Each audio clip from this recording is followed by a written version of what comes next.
Hello, everyone, and welcome to the Jeffrey Epstein Show. I'm your host, Bobbycapucci, and this is a morning update. Hey, what's going on, everybody? My plan yesterday was to upload episode 4 of the Core 4 series. Well, I kind of deleted the file on accident, so I have to re-record the episode. Now, I'm going to do that either later on tonight or tomorrow morning, and I'm just going to go ahead and release the episode tomorrow at some point. Because I'm not going to, I can't get to it this afternoon. I have other things going on this afternoon. I can't re-record it. So later on tonight or early tomorrow morning, I'll sequester myself in the studio and pump it out. But yeah, I was messing around with some files, and I went to upload, and I kind of deleted, and not my most proud moment here as a podcast host. So anyway, I'll have that out tomorrow for you guys, and yeah, we'll keep moving with the Core 4 series, get that finished up, and we'll move on to our next expose. But for today, we have an article from the Daily Mail, and the headline of this article is "Exclusive. Pervert Jeffrey Epstein tried to lay a trap for cops by deliberately hiring women in their 20s who appeared years younger so his home would be raided and he could claim he was being harassed." This guy had definitely not part of the intelligence apparatus, right? It's not that kind of scam. People in intelligence would never try and pull something like that off. Come on, man. Everything about Jeffrey Epstein screams intelligence asset. Everything about him. This article was written by Martin Gould. Pervert Jeffrey Epstein tried to lay a trap for cops by deliberately hiring women in their 20s, who appeared years younger in a bid to gain sympathy from the public. One of the people who helped bring him down exclusively told DailyMail.com. We see that strategy being used now by some of the co-conspirators, trying to manipulate their way and maneuver their way in as saying that they're survivors as well. And they definitely are looking for sympathy from the public. They're looking to tamper down the scrutiny that has been foisted upon them, and they'll do anything in their power to make sure that they're not caught up in this dragnet. And Jeffrey Epstein was trying to do the same. Again, we know that people like Epstein try and have layer upon layer of armor, right? He wants to make sure that he is layered from any sort of prosecution and that he has plausible deniability the whole entire time. And what he was trying to do here is he was trying to honey trap the police department or the feds to come in, raid him, so it would look like they were harassing him, so that Epstein and his lawyers would have even more ammunition when they went to court. Now, my question is this. We know Jeffrey Epstein was not that smart, okay? I don't care what anybody tells you or what any of these reporters talk about. I know for a fact this guy was not that smart, okay? So he didn't come up with this. Who came up with this plot? Who came up with this plot? My guess, obviously, I don't have evidence to prove this, but my guess is that crack team of lawyers did. Dershowitz and Starr and the rest of the clowns. And I'm sure Darren Indyke had his fingers very deeply involved in that pie as well. He hoped the women would be seen and his home would be raided, and then he could claim he was being hounded. Software architect Reichart von Wolfshield revealed. Again, that name is awesome. Reichart von Wolfshield. Sounds like something out of like a, The Last Kingdom or some sort of fantasy novel. Von Wolfshield discovered the plot when he was invited to Epstein's Caribbean island, Little St. James, for a scientific conference in January of 2011. There was a bunch of those conferences in Little St. James, right? All of these academics would go to this island on the pretext that they were going there for a conference of science, etc., etc.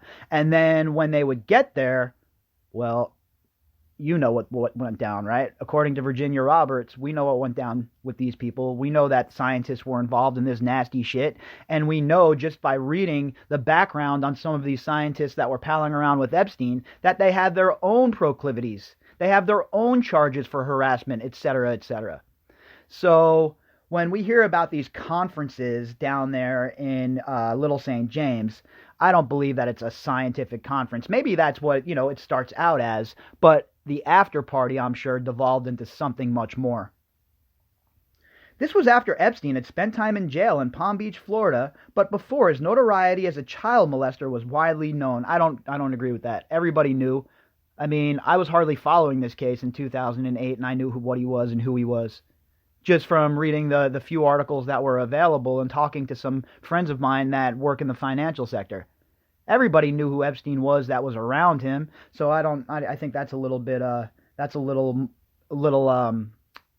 incorrect there. That's a bit incorrect, that statement of before he was widely known. They looked genuinely like underage girls, said von Wolfshield, who decided to accept the invitation to get undercover information for lawyer Bradley Edwards, who was trying to unmask the predator. But when you spoke to them, you realized these were graduates who had PhDs and master's degrees from places like NYU and Cambridge. I thought, this is a trap for law enforcement. So we know that he was running a honey trap for the people that were coming over and partaking in, the parties at his house, right? And we see that again here. We see the blueprint for the same sort of operation laid out in a different way, obviously, but the same concept for the authorities, to try and catch the authorities in the same sort of blackmail scheme, the same sort of honey trap. Now, the law enforcement agents obviously aren't, assaulting the girls, but what he's trying to do is make it look like he's being harassed. And again, it's a shrewd plan, right? This is the kind of thing that we see from these sort of people, the sort of plans that they hatch. And there is nothing that these people will not do to continue to consolidate power, to continue to move forward with their devious plots. There's nothing they will not do. They will not do, and nobody they will not hurt. Epstein thought these women were going to be seen, and police will go after me again, and when their ages were discovered, he could say, see, they're torturing me. Von Wolfshield, 59, said he reported back to Edwards, I told him if you raid him, he will make you look like a laughingstock. These are not 16-year-old girls. They all have degrees. Epstein knew all about manipulating the media and how he could turn this to his advantage. Well, of course he did. He had a bunch of moles in the media. He had a bunch of friends at the New York Times and the Washington Post, all those papers that all you people love so much, all those papers that people post as ironclad sources. Stop, okay? The Washington Post, the New York Times, they're straight garbage. They've been gaslighting you for years.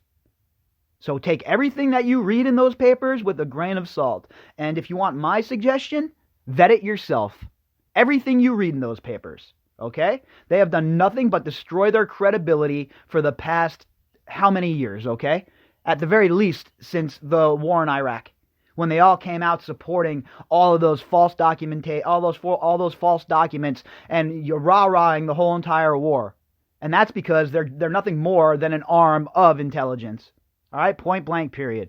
The New York Times, the Washington Post, all of the so-called papers of record, folks, all right? Straight garbage, liars, filled with intelligence assets. They have a symbiotic relationship where they feed off of each other. It's gross.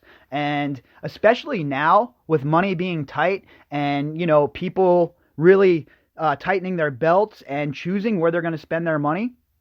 I don't know why anybody would pay to get behind the paywalls of these papers at this point. Why? So you can be lied to some more? So they can gaslight you some more? Or what? Maybe this time it's going to be different?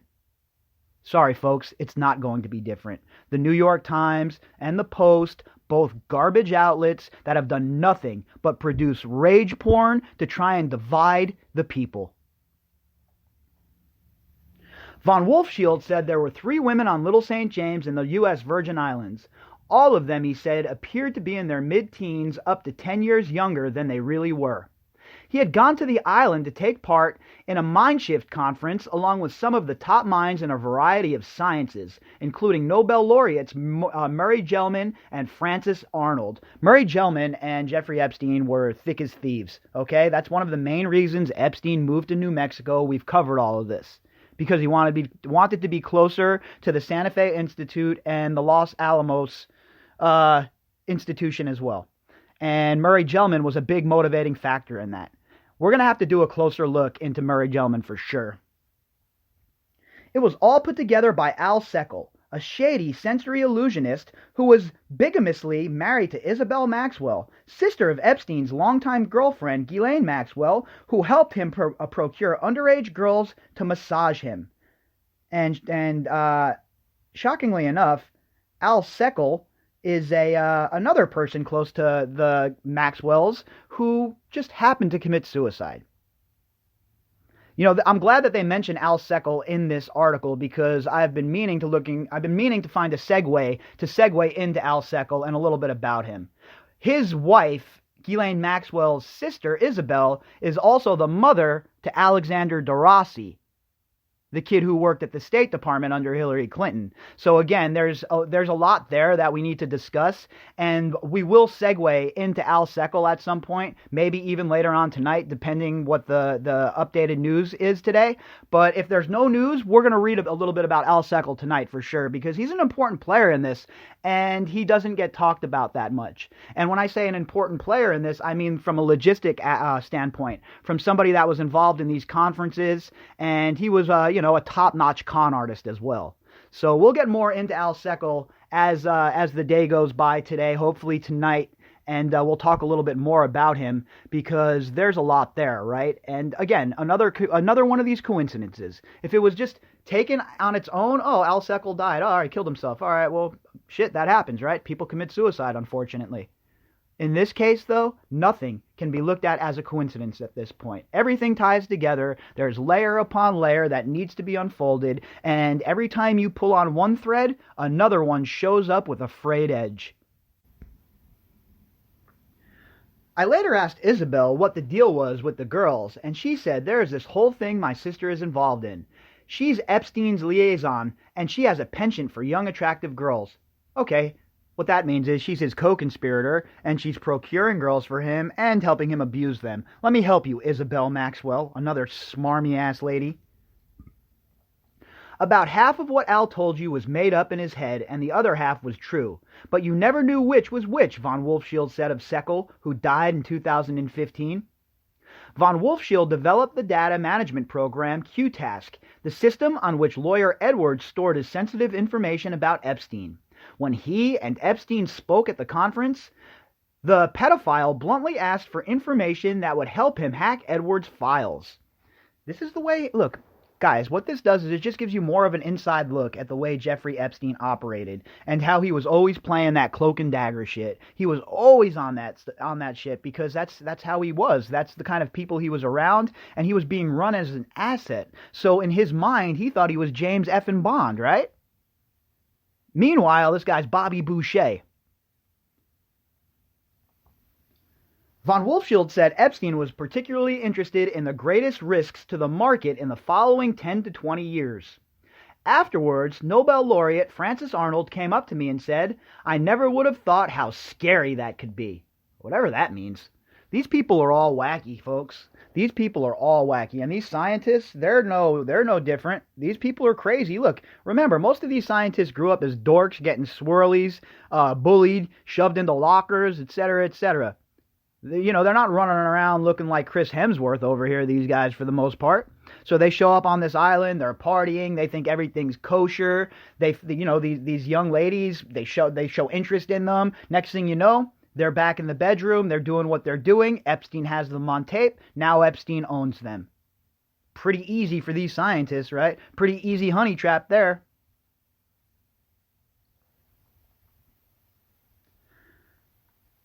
Von Wolfshield had one more conversation with Epstein, he told DailyMail.com, this time on the veranda of a restaurant in St. Thomas. He began asking me about building a dating app. He asked me if there was a way to game the system to find particular people who would interest him. He asked if image recognition was good enough to lift out, say, a MiG from other planes, or to tell the difference between a horse and a cow. And could you build one where you could easily find the most attractive women? He didn't ask specifically about young women, but that was the essence of the conversation. And I forget the other guy we talked about. I mean, we've talked about so many people. I'll have to go back and look at my notes. But there was one of Epstein's buddies who was creating a dating app. So my question is, what was Epstein's involvement with that as well? We're going to have to go back. I'm going to look at my notes and take a look at who that person was and kind of see where they went with this dating app and if Epstein had what his involvement with that app was. Epstein, 66, was found hanged in a federal prison in New York last August. He was awaiting trial for sex trafficking after being arrested on the tarmac at Teterboro Airport in New Jersey. His death was ruled a suicide, allegedly, but his lawyers and others have disputed that, claiming he was murdered. In Edwards' new book, Relentless Pursuit, the lawyer writes that von Wolfshield saw Epstein as a lion looking for prey. That prey was girls who were, according to an old definition, nubile, as Epstein put it, the youngest-looking girl with breasts. And I think that's a good example, right, as a lion. Not so much as he's a majestic beast and the king of the Serengeti, but as in he would sit around all day in his stupid-ass towel and send out the lionesses, his core four, to go do the hunting for him. So I think that's a good explanation of who Epstein is, right? He also said that the financier, pedophile, viewed women as nothing more than a life support system for a vagina. Even after he was charged with having underage sex, he did not see that he had done anything wrong, Edwards wrote. Of course he didn't, because in his mind, this is how people conduct themselves. In his mind and in his world, it's okay to abuse people. It's okay to rape girls. It's okay to molest them. It's okay to bring in young girls and abuse them. That's just par for the course when you're Jeffrey Epstein. But after being jailed in Florida, he did feel the need to be more careful, and that is when he tried to bring von Wolfshield on board. Epstein was not going to stop his sex abuse or change his thinking about girls simply because he had been caught in Palm Beach and jailed for a few months under a cushy deal. He couldn't stop. This was his way of life. It's what drove him. And it definitely is. Guys like this, just like the example I used with the serial killer, I think that's the most fitting example. People like this don't stop. The only way to stop Jeffrey Epstein would have been, there's two ways actually. One, for him to die, or two, for him to be chemically castrated. And I would have preferred the second option. That way we could have him testify and we can find out who else was involved. But, look, at the end of the day, this was going to be Jeffrey Epstein's fate one way or the other. If he didn't kill himself, if he wasn't murdered in that cell, eventually somebody would have caught up with him inside the prison system, and this would have ended up being his fate anyway. The only unfortunate thing, and the most unfortunate thing, obviously, is that these survivors don't get to stare this MF down in court as he's getting ready to be perp walked and sent away for 150,000 years.